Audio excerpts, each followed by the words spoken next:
He kōna I purangi tēnei nā te reo irirangi o Aotearoa. Kia ora, ko William Reaho. Welcome to Black Sheep. This is the second in our two-part series on the Bassett Road machine gun murders. Before we get back into the story, let's do a quick recap. So he went in and what he found in the front bedroom horrified him. On December 7th, 1963, the bodies of Kevin Spate and George Walker were found at number 115 Bassett Road in Remuera. And it looked like both of them had been shot. The two had been running an illegal beer house, and police were pretty sure the murders had something to do with the dispute with another beer house in Anglesey Street, Ponsonby. Two witnesses said a man called John Gillies had claimed responsibility for the murders, and they'd confirmed he was in possession of a Rising submachine gun, the same weapon used in the murders. And my mate said, they have us mugged, so he gave them a burst. Gillies had claimed he needed the gun to defend himself against Barry Shaw. Barry Machine Gun Shaw, or Barry the Bruiser Shaw. Shaw was an enforcer at Anglesey Street, and the two of them had got into a fight over his girlfriend, a 21-year-old sex worker called Lola. Gillies got really dealt to, and he vowed that he would take his revenge on Barry. But there was still a couple of mysteries. First, if the gun was meant for Barry Shaw, why was he still alive and two other men were dead? Second, who was the mysterious man Gillies claimed came with him to Bassett Road on the night of the shootings?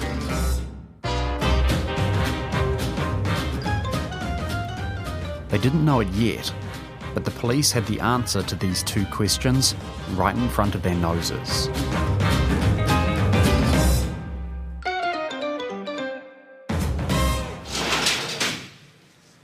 In their raid of the Anglesey Street beer house and the examination of Bassett Road, officers had found a number of telegrams, letters and other documents. And as they dug through those papers, they found a note.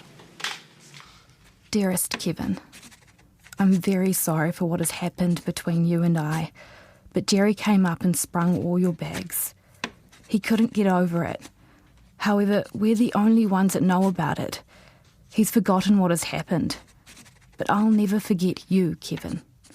I wish there was some way I could just be with you for a few minutes. I miss you. Detectives realised there was only one person who could have written this note. Mary Rapera, the teenage girlfriend of Jerry Wilby, leader of the Anglesey Street beer house. On December 29th, they brought her into the station for questioning. They showed Mary her love note to Kevin Spate, and she immediately burst into tears. Finally, detectives heard the real story of the Bassett Road murders. It turned out this wasn't some kind of gangland turf war after all. As Scott Bainbridge explains, it was a murder over the affections of a 17-year-old girl. With Jerry, he was flush with the money, and I guess he was a little bit dangerous, which is what excited her. But being with a 62-year-old man, would have had its disadvantages. So when the Anglesey Street beer house opened up in the November of 1963, there was a great deal of preparation that needed to happen. And Mary was tasked with, she was given a car, she was given Jerry's car, and she was tasked with going, to the hotels to pick up the grog. One of the first visitors to the Anglesey Street beer house was Kevin Spate. Now, Kevin Spate knew Jerry Wilby, and he probably would have known Ron Jorgensen through their times at sea. By the way, lots of the guys in this story spent time working on ships. Heading off for a few months at sea was a good way to let the heat die down between crimes. Anyway, when Wilby opened his beer house in November 1963, Spate helped out by going with Mary to collect the alcohol. Over that time, feelings changed, or feelings developed rather, and it was learnt later that they were having a relationship of sorts. At the same time he was sleeping with Mary, Kevin Spate decided to start his own beer house in direct competition with Jerry Wilby. He actually saw where they were going wrong. So towards the end of the night, when the hosts and everybody else were drunk, people were just helping themselves. And he had this idea that, well, they were being ripped off. He wanted to open up a beer house where he could be in control. Spate hired George Knucklehead Walker to be his muscle man and rented 115 Bassett Road as the venue for his new beer house. The place was a hit, but Spate didn't have long to enjoy his success. Within a week, Jerry Wilby started hearing whispers that Mary was spending an awful lot of time at Bassett Road. And once this word got back to Jerry Wilby, he obviously was pretty jealous and dispatched one of the guys to go and collect her from Bassett Road and drag her forcibly back. But there were the occasions where she was able to sneak out and go back to Bassett Road. There was just severe jealousy on his part. Jerry was paying all her bills and giving her money, whereas Kevin Spate, he was 26 years old, so obviously a lot younger, very sort of smart, smooth-looking guy, which would have held her attraction. But certainly she was torn between, her loyalty to Jerry and, her new feelings towards Spate. And when she was pulled away by Wilby's guys in the couple of days before the murders, that was at that stage that Spate was, started sending the telegrams around. Remember, these were the other important documents police had found, a series of threatening messages from Spate to Anglesey Street, including one where he threatened to chuck a hand grenade through Jerry Wilby's bedroom window. He did go round to Anglesey Street on the afternoon before the murders to try and get her to go with him, but he was asked to leave by Jorgensen. So there was a lot of ill feeling in the hours leading up to the murders. December 4th. Jerry Wilby was sitting around at Anglesey Street fuming at Kevin Spate. And right at this point, John Gillies showed up. He had his submachine gun hidden in Lola's briefcase, and he was looking to get even with Barry Shaw after their fight the previous night. Barry was lucky that he decided not to go to the beer house that night. He went to the movies with another girlfriend, so he wasn't there at all. Gillies had missed his chance for revenge. Instead, he started drinking and chatting with Jorgensen and Wilby. Both Lola and Mary were in the room, watching this conversation play out. There was a little bit of talk going on about the fact that Kevin Spate had been and tried to get Mary to go with him. There's a lot of talk about, that they should do something about him. And when talk started to get a little bit more serious, both the girls left the room or were asked to leave, but they could kind of hear snippets of the conversation going on in the lounge. And what Mary and Lola heard spelled out the rest of the story of the Bassett Road murders. Somebody produced a marijuana joint and they started smoking, and Gillies produced the submachine gun that he had intended on dealing to Barry with, but Barry never turned up that night. And Jerry Wilby allegedly said that, well, I want you to go and deal to Kevin Spate. Now, much later, there was a lot of argument about what he meant by deal to him, whether it was to go and scare him or whether to beat him up with it or whether to shoot him, but that's never been determined. The last thing that night at Anglesey Street was that Gillies had agreed to go and deal to Kevin Spate, and Jorgensen was going to go along for the ride.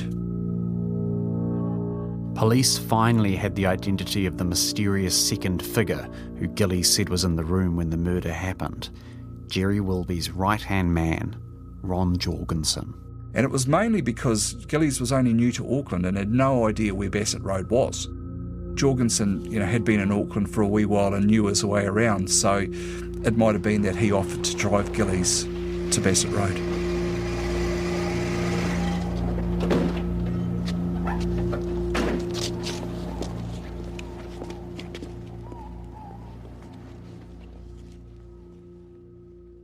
At this point, Mary stopped her story, but years later, long after the Bassett Road investigation had finished, she told police another chapter. There was a period of about 3 or 4 days elapsed before the bodies were discovered. A day or two before the bodies were discovered, Jerry allegedly had a fight with Mary and said, well, you come with me and I'll show you what what's happened to your lover type thing. And so they allegedly drove around to Bassett Road, and Mary had a spare key anyway. And she went in and saw the bodies and flipped out. She didn't know what to do. Instinctively, she pulled sheets out of the cupboard and draped them over the bodies. And then she ran out of the house. She wouldn't get back into the car with Wilby, and she allegedly ran down Bassett Road and, screaming and crying with him driving beside her, telling her to get in, otherwise she'd be next.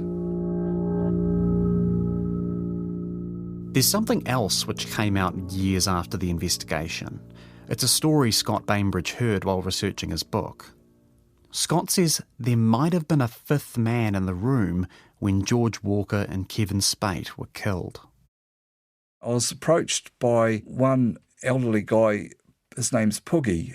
Poogie was part of the Sunbeams, which was a boys' musical group.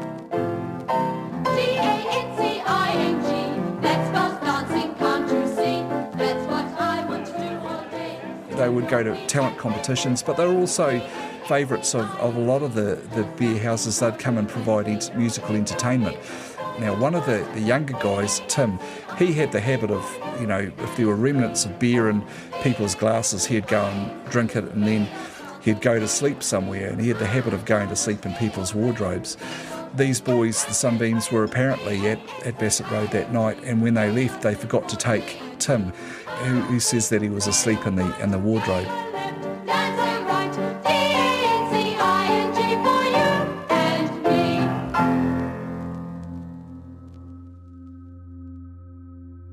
And the next day when the boys got together, he said, look, somebody was murdered, last night. He could distinctly remember hearing Ron Jorgensen's voice. They'd just shot Kevin Spate, and George Walker was sort of kneeling on the floor, begging for his life. And this boy allegedly heard Jorgensen say, I'm sorry, George, but, we've got to do this because you've got a big mouth. And it was then that George was shot. Now, the boys kind of shrugged it off because they thought he was just sort of telling a tall story. But when it came out that when the bodies were discovered they believed him, and he didn't really know what to do. But they all sort of agreed that, perhaps it's best not to say anything. That story may or may not be true. It's a second-hand account. We just don't know. In any case, police didn't know anything about this back in 1963. But they did have Mary overhearing the conversation where Jorgensen, Gillies and Wilby agreed that Gillies should deal with Kevin Spate. Lola corroborated that story. She'd heard the same snippets of that late-night conversation. Detectives also got some extra evidence, telephone records suggesting Ron Jorgensen phoned the toll service asking for directions to Bassett Road. That's what people used to do in the days before Google Maps. On New Year's Eve, police went to the hotel where John Gillies was staying. But when he opened the door, they saw his face was covered in bruises and cuts. What the hell happened to you? Yeah, nothing. Came off second best in the fight last night. John Frederick Gillies, I'm arresting you for the murder of Kevin James Spate. Gillies said nothing. His face showed no surprise. He was dragged off to the police station. Next, police went to Anglesey Street and asked Ron Jorgensen to come to the station for questioning. They mentioned John Gillies had a black eye, and Jorgensen confessed the two had been in a fight. Apparently tensions had been growing ever since the night of the murders. Jorgensen held up his fists, which were swollen and red. That's what I did to Gillies last night. I don't like mugs trying to get one over on me. The detectives showed Jorgensen a suitcase, the one Lola had lent John Gillies to hide the gun on the night of the murders. Never seen it before. Next, detectives showed him the telephone records. Ron, have you ever phoned tolls to tell them you wanted to know where Bassett Road was? No, I've never in my f***ing life rung tolls to find out where Bassett Road is. What do you think happened that night in Bassett Road? I'm sick of the whole f***ing business. I'm off. Time's up, Ron. You're under arrest for the murder of Kevin James Spate. So both Jorgensen and Gillies were in custody, and now they were headed for trial. The police figured they had a strong case against John Gillies. Multiple witnesses had seen him with the murder weapon and had heard him boasting about the killings. The case against Ron Jorgensen was more difficult. It relied very heavily on the testimony of Lola and Mary, and Jorgensen knew it. He certainly sent word out via his muscle men, Barry Shaw and Bert Clapham, to go and intimidate witnesses. That had been, overheard by the prison guards, that, he was directing orders to stop, Mary and Lola to stop, to not to give evidence. These threats weren't just targeted at Mary and Lola. Another witness had shots fired outside his house. The lead detective in the case went to sleep with a gun under his pillow. And there was a rumour going around that that the mobsters were going to bust both Jorgensen and Gillies out of the court, and certainly there was heavy security, which was, unheard of at the time. There was no such court case that required that much, police presence there. I should say these accusations of witness tampering and threats were hotly disputed by Ron Jorgensen's lawyer, Peter Williams. Peter Williams went on to become one of New Zealand's most famous defence lawyers and also became a lifelong friend of Ron Jorgensen. There's a whole chapter about him in Peter Williams' autobiography. Here's an extract read by him before his death in 2015. The names of virtually all of the prosecution witnesses were suppressed at the preliminary hearing on the grounds that they would be interfered with by the defence if their names were revealed. The courtroom was heavily guarded, and the whole atmosphere, deliberately created by the prosecution, exacerbated the tidal wave of prejudice against the defence. Peter Williams says the intimidation of witnesses was actually happening on the other side of the case. A material witness for the Crown testified that before he made his statement, he had been taken out to the Waitakere by 4 detectives who gave him a savage beating. He said in his evidence that he was assured by a police lawyer that he would not be beaten up again if he cooperated, and as a result, he made his so-called voluntary statement. The police rejected that accusation, and Scott Bainbridge thinks it's unlikely to be true. Talking to those guys that were involved in the criminal side of things, they say that, it never happened.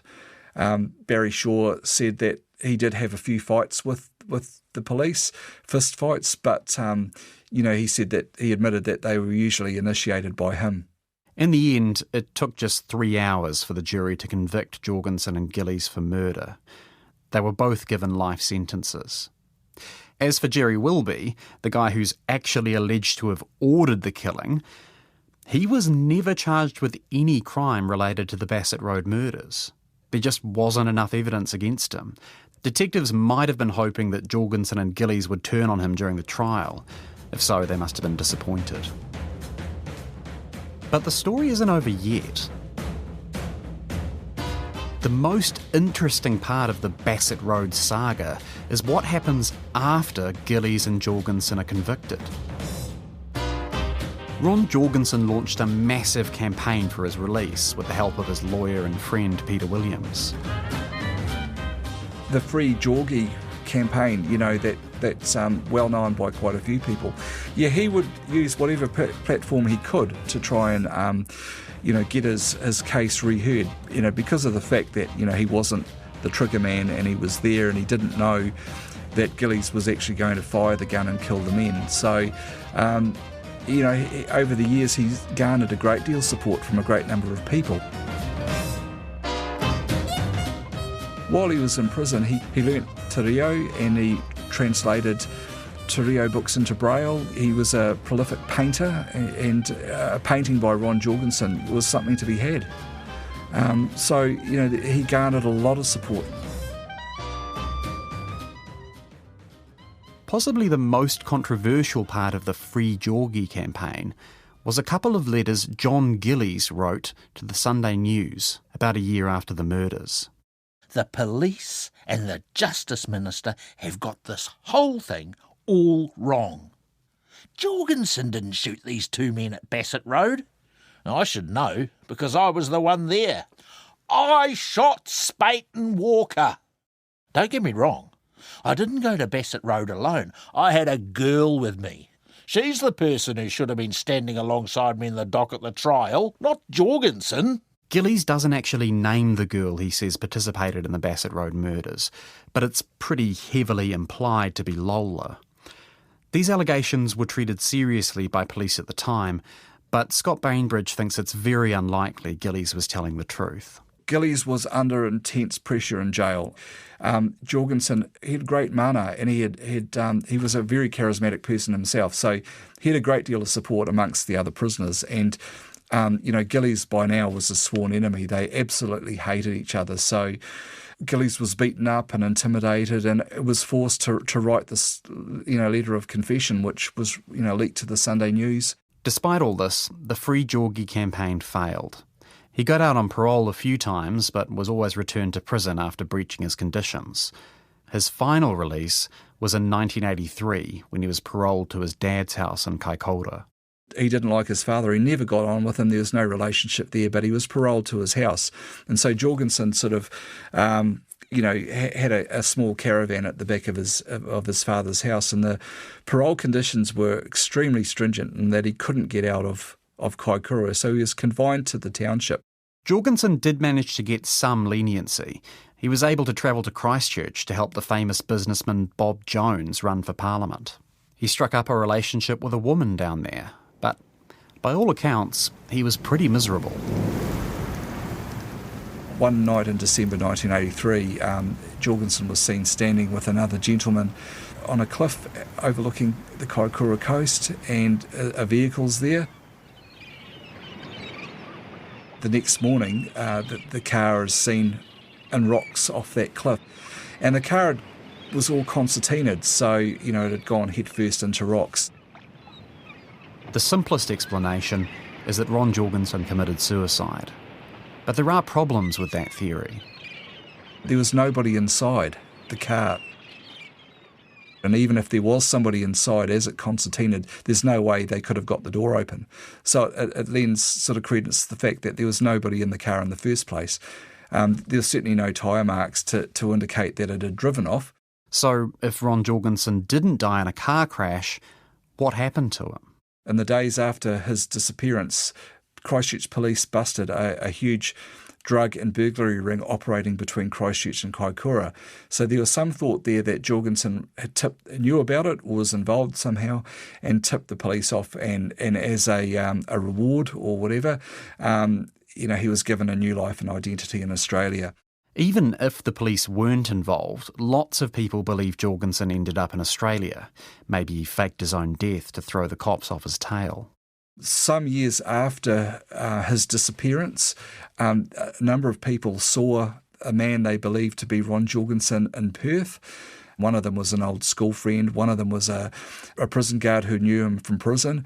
Not so long ago, a gentleman told me that he had gone to school with Jorgensen and had caught up with him. In fact, he'd given him a job painting houses in Kaikoura prior to his disappearance, and he saw him at a casino over in Australia. And when they locked eyes, Jorgensen ran off. But many of the people who knew Ron Jorgensen the best are certain he's dead. People like Barry Shaw and Pooch Quintal, who knew Jorgensen, they were of the belief that Jorgensen was actually murdered the night he disappeared, and that he was taken out to this on a boat with the ruse that he was going to be taken to another boat to go to Australia, but he was shot in the back of the head and his body put in a cray pot and dumped off the boat off the Kaikoura coast. Peter Williams didn't believe any of these conspiracy theories.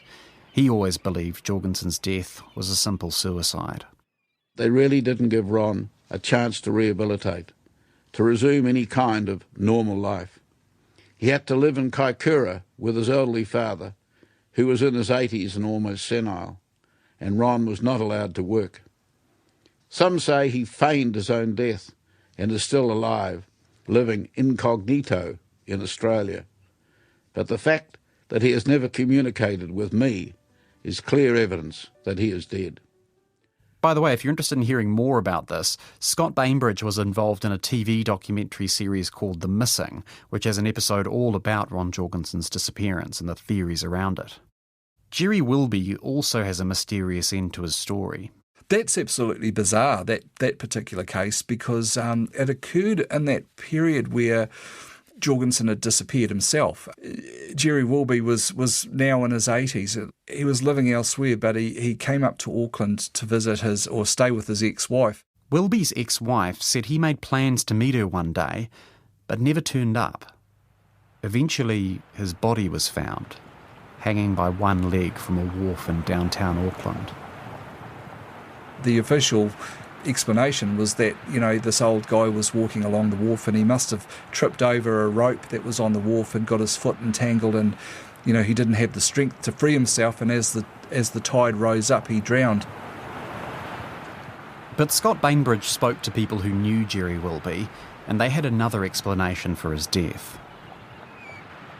Jerry owed a lot of money to Charlie White, who was a friend of George Walker, who was one of the victims of the Bassett Road murders. And some of the guys like Barry Shaw even think that, he was deliberately murdered and as a punishment for what happened at Bassett Road, 20-odd years earlier. John Gillies spent 21 years in prison for his part in the Bassett Road murders. He actually staged a dramatic prison break the year after his conviction, alongside the serial prison escapee George Wilder. They burst into a house and took an elderly woman hostage, but were eventually recaptured by police. He was released on parole in 1985, actually around the same time Ron Jorgensen vanished. There were some early theories that Gillies might have been responsible for Jorgensen's disappearance, but Scott Bainbridge says the parole conditions were so strict there's no real chance Gillies could have snuck down to Kaikoura without raising the alarm. Of all the characters linked to the Bassett Road murders, Gillies probably had the most conventional end. He was released in the mid-90s to live the rest of his life in Lower Hutt under an assumed name. Scott Bainbridge actually tried to interview him while he was researching his book, but Gillies just swore at him and kept walking. He died in July 2019.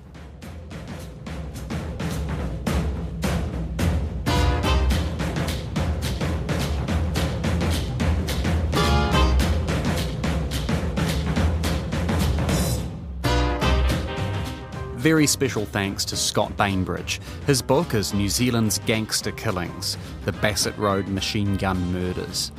If you like the show, be sure to subscribe, and if you want to help more people find out about Black Sheep, give us a rating on Apple Podcasts. Also, don't forget to check out RNZ's other great podcasts. If you're looking for a political fix, try Caucus. It comes out every Thursday and gives some really good analysis on the upcoming election.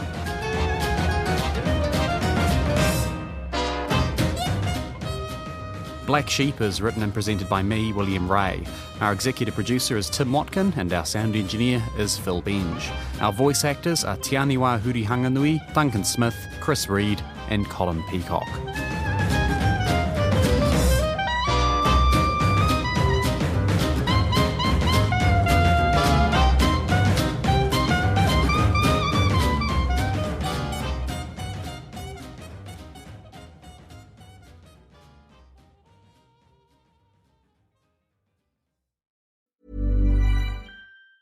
Hey, it's Ryan Reynolds, owner and user of Mint Mobile. And I am recording this message on my phone. I'm literally on my Mint phone. Why? Because fancy recording studios cost money. And if we spent money on things like that, we couldn't offer you screaming deals. Like if you sign up now for 3 months, you get 3 months free on every one of your plans, even unlimited. Visit mintmobile.com/switch. Limited time new customer offer. Activate within 45 days. Additional taxes, fees, and restrictions apply. Unlimited customers using more than 40 gigabytes per month will experience lower speeds. Video streams at 480p. See mintmobile.com for details.